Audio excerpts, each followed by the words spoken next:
You know, in our work as leaders, we're so often told to treat the ego like it's the enemy, something we have to wrestle with or overcome. But what if that whole idea is a misunderstanding? Today, we're going to explore a new perspective, how the ego, when we learn to partner with it, can actually become the architect of our deepest vision.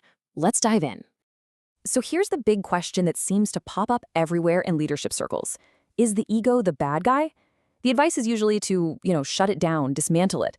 But framing it as this constant inner battle, well, it's pretty exhausting, isn't it? What if that whole approach just misunderstands the ego's real job? All right, here's our roadmap for today. We're going to start by looking at that common, misunderstood view of the ego. Then we'll explore its two very different roles. From there, we'll get into the core strategy of alignment, talk about the one skill you need to master it, and then wrap up with a really simple practice you can start using right away. Okay, so let's start with the story most of us have been told. This idea of the ego as an obstacle we have to get past. This is the default view, right? That the ego is the source of all our defensiveness, our reactivity, the very thing that gets in the way of real connection and presence-driven leadership. But the framework we're exploring today asks us to take a step back from that fight and consider a totally different relationship. And this leads us to a really powerful insight. The ego isn't just one thing. It can play two completely different roles. It can be a barrier, or it can be a bridge. It all depends on its state of alignment. This slide just lays it out so clearly. On the left, you've got the unrefined ego. Think of it like a stone wall. It's reactive, it's impulsive, and it's driven by this deep need to be right and to be in control. It builds these walls of certainty that just shut down connection. But then look at the right. This is the aligned ego, acting as a bridge. Here, its job is to serve a vision that's bigger than itself. It's what connects our highest potential to our actual, day-to-day actions through conscious, deliberate choice. So if the goal is to help our ego shift from being a barrier to becoming a bridge, how in the world do we actually do that?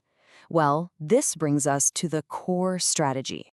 The strategy isn't about destruction, it's not about fighting, it's about partnership. And the entire path to that partnership is captured in this one simple word: alignment. This is the key that unlocks the whole thing. So what do we mean by alignment? It's really the art of organizing our inner world on purpose. It's about creating a conscious partnership where all that energy and drive from the ego gets channeled to serve our deepest vision, instead of getting hijacked by every little impulse. And this is the payoff. This is what happens. When we practice alignment, we start to build what this framework calls internal authority. We literally shift from being run by our reactions to being led by our own conscious choices and clarity. Okay, this all sounds great in theory, right? But what's the actual tool? How do we practice this alignment in the real world? It all comes down to one fundamental skill: self-regulation. This is the core practice. And it's not about suppression or bottling things up. It's about creating space. It's that simple, but incredibly powerful act of putting a conscious pause between what happens to us and how we choose to respond. I just love how the source material puts this. It calls it the quiet mastery of the moment before reaction. It's not some loud, dramatic battle.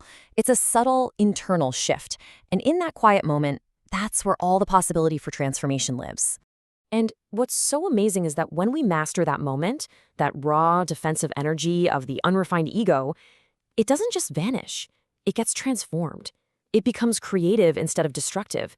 It becomes catalytic, a force for change, instead of being stagnant. And it becomes genuinely life-giving for us and for everyone around us. All right, let's bring this all home and make it super practical. How can you start training your ego to become your greatest ally, starting right now? The idea here is to use a simple, repeatable micro-ritual. The whole point is to make this practice of self-regulation into a habit, to literally train the ego for its new role as the engineer. It's called the pre-meeting pause, but honestly, you can use it before any interaction. It is so simple. 3 steps. First, just physically stop for a second. Second, take one single intentional breath. And third, ask yourself one crucial question. And this is the question.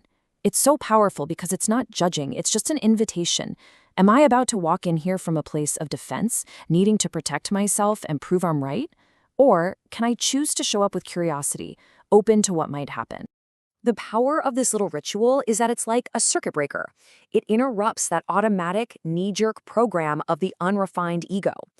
In that one breath, with that one question, you are consciously, deliberately choosing to shift into an aligned present state. You're choosing the architect over the adversary. So we'll leave you with this to reflect on. What changes for you when you consider this idea?